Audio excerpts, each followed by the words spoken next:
वाराणसी में किशोरी के साथ गैंगरेप की घटना सामने आई है। ऑटो चालक और उसके दोस्त ने किशोरी के साथ बर्बरता की। पुलिस ने केस दर्ज कर ऑटो चालक को गिरफ्तार कर लिया है। राज्य महिला आयोग की अध्यक्ष ने पीड़िता से मुलाकात की और इस मामले में संज्ञान लिया है।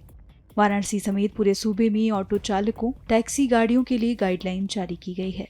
चालकों को ड्राइविंग सीट के पीछे ड्राइवर का नाम, मोबाइल नंबर, आईडी प्रूफ दर्ज करना होगा। वहाँ एक बच्ची थी जिसका गैंग रेप हुआ, तो मैं वहाँ गई तो उसके बच्ची के माँ बाप को भी बुलाया और मैंने देखा कि भाई क्या बात थी, कैसे हुआ। तो वो सारा संज्ञान लिया उनका।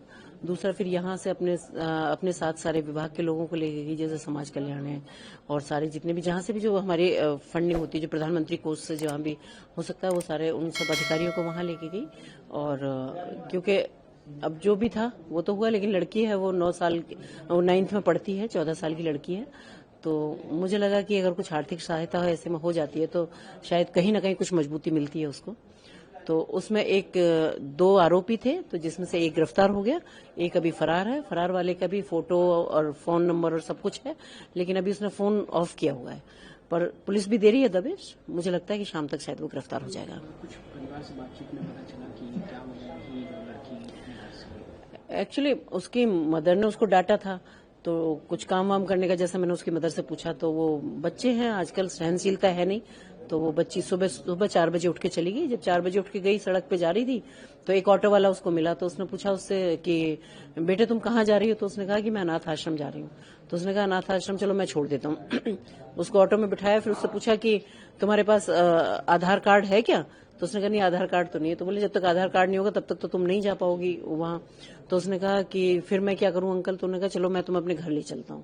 तो उसको वो अपने घर ले गया, जो कंस्ट्रक्शन हो रहा था, टूटा फूटा सा था। तो जब वो उसको घर ले गया, उसने उसके साथ जाके घटिया हरकतें की। उसके बाद उसने लड़की ने कहा भी, मैंने कहा तुम चिल्लाई या नहीं चिल्लाई? बोली मैंने चिल्लाने की कोशिश की लेकिन इसने मुझे रोक दिया। तो उसके साथ जब सारी हरकतें की, उसके बाद उसने अपने फोन करके अपने एक दोस्त को और बुलाया, फिर उसने भी वही हरकतें उसके साथ रिपीट की। उसके बाद दोनों उसको बिठा के गाड़ी में, अपने ऑटो में, और वो उसको सड़क पे ले आए। सड़क पे लाने के बाद उसकी मदर को उसने फोन किया, कि क्योंकि मदर का नंबर उस लड़की को याद था, उसने अपने फोन से डायल किया।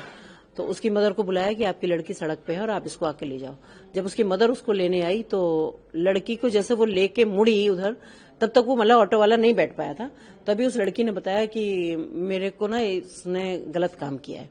तो इतना उसने कहा, ये बहुत मतलब एक जागरूकता वाली बात ये बताऊंगी कि उसकी मदर ने ना उसको फटाफट उसका कॉलर पकड़ा और उसको खींच लिया लड़के को, और फिर तुरंत पुलिस को फोन किया और पुलिस को बुला लिया। तो वो पुलिस ने वहां तुरंत उसको अरेस्ट कर लिया। ऑटो हो, उबर हो, ओला हो या टोटो हो, इनके लिए क्या एडवाइजरी है? जी बिल्कुल, ये बाई चांस कि मैंने अभी कल परसों ही ये सब जारी किया है, क्योंकि ये इस तरह के केस मेरे पास बहुत आते हैं और ये घटना भी यहाँ घटी और मैं बाई चांस यहाँ थी, तो मुझे लगा कि मुझे जरूर पहुंचना चाहिए कि जो मैंने आदेश दिए हैं ये, तो क्या इसमें क्या सत्यता है। तो आज मुझे देख के ये लगा कि जो मैंने अपनी आंखों से ही देखा कि सच में ये बात सही है। मैंने ये कहा है कि जो ड्राइवर सीट होती है पीछे, ओला, उबर, ऑटो, ये जो भी है इलेक्ट्रिक ऑटो वगैरह है, तो कि इसमें जो ड्राइवर की सीट है उसके पीछे ड्राइवर का नाम होना चाहिए, ड्राइवर का फोन नंबर होना चाहिए और उसमें ड्राइवर का कोई आईडी प्रूफ हो। तो वो सारी चीजें उसमें होना चाहिए। अगर फोटो भी लगाएगा तो बहुत अच्छी बात है। तो मैं आपको दावे के साथ कह सकती हूँ कि इसमें हम बहुत क्राइम कंट्रोल कर सकते हैं। और ये लड़कियों के लिए नहीं, लड़कों के लिए भी है। लूटपाट हो जाती है, कई बार लैपटॉप, कई बार फोन या कोई छीन दे। दूसरा, ये जो गाड़ियां होती हैं, जैसे जो टैक्सी में जो गाड़ी चलती है, इनमें गाड़ियों में, सब गाड़ियों में एक चाइल्ड लॉक होता है। चाइल्ड लॉक की खासियत है कि उसको अगर अंदर से लगा दो तो वो बाहर से ही खुलेगा, अंदर से गाड़ी नहीं खुलती, क्योंकि वो स्पेशली बच्चों के लिए लगाया जाता है कि अंदर चलते हुए गाड़ी न खोलना। तो एक ये भी, जो दुर्घटना जब होती है तो ये भी एक बहुत बड़ा बाधक बनता है, क्योंकि जब चाइल्ड लॉक लगा के गाड़ी बंद कर देता है जो भी उसमें घटना को अंजाम दे रहा होता है, उसको लगता है कि मैं फ्री और बाहर से तो गाड़ी खुल ही नहीं सकती। तो एक मेरा ये भी है कि उसमें से उस चाइल्ड लॉक को निकाल दिया जाए, जो टैक्सी में गाड़ी चले तो उसमें से निकल जाएंगे। तो मुझे लगता है जब हम इन चीजों को अगर ध्यान में ले आएंगे तो मुझे लगता है बहुत ज्यादा क्राइम कर। जी बिल्कुल, आज हमने वैसे परिवहन मंत्री को भी लेटर लिख दिया था परसों, और हमने अपने डीजीपी को भी लिख दिया था, और हमने उनको आज हमने सब जिलाधिकारियों को और भी लेटर लिख दिया और सारी एक प्रेस में विज्ञप्ति दे दी है। सवाल है कि आज के बदलते दौर में है जो इतना मॉडर्न हो गया है, लड़कियां घूम रही है, चाहे रूरल हो चाहे अर्बन, किस तरीके का अवेयरनेस के लिए आप लोग प्रोग्राम सोच रहे हैं फर्दर?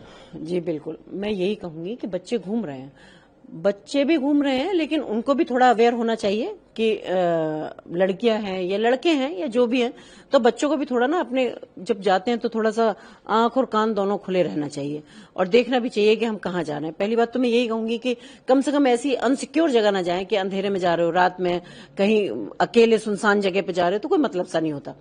क्योंकि ये जब ऐसी घटनाओं को कोई अंजाम देता है तो मैं कहती हूँ वो नॉर्मल व्यक्ति नहीं हो सकता। जब नाबालिग लड़कियों के साथ ऐसी घटनाएं होती हैं, बहुत ही दुर्भाग्यपूर्ण ये बात है और कहते हुए भी कष्ट होता है।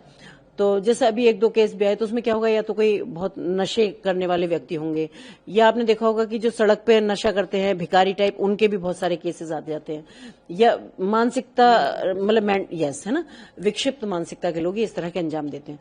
तो मुझे लगता है कि कम से कम ऐसी जगह पर रात में ना जाएं या अकेले में ना जाएं। उसके साथ साथ ये जब छोटे बच्चे हैं तो उनके पेरेंट्स को भी थोड़ा ध्यान देना चाहिए, उनको ध्यान देना चाहिए हमारे बच्चे कहाँ खेल रहे हैं, कैसी जगह जा रहे हैं। या कई बार घटना होती है कि अड़ोस पड़ोस में रहने वाले लोग घटना को अंजाम दे देते हैं। तो मुझे लगता है जब इस तरह के अंजाम कोई देता है तो ऐसा भी नहीं है कि वो पहली बार है या हमें उसके बारे में नहीं पता, अगर पड़ोस में रहता है कहीं रहता है। तो इन चीजों के लिए अगर हम थोड़ा सा अवेयर हो जाएंगे, थोड़ी सी हम भी अपना ये सोचेंगे कि भाई हमारी भी कोई जिम्मेदारी है, तो मुझे लगता है शायद हम इन घटनाओं को हम काफी हद तक रोक पाएंगे।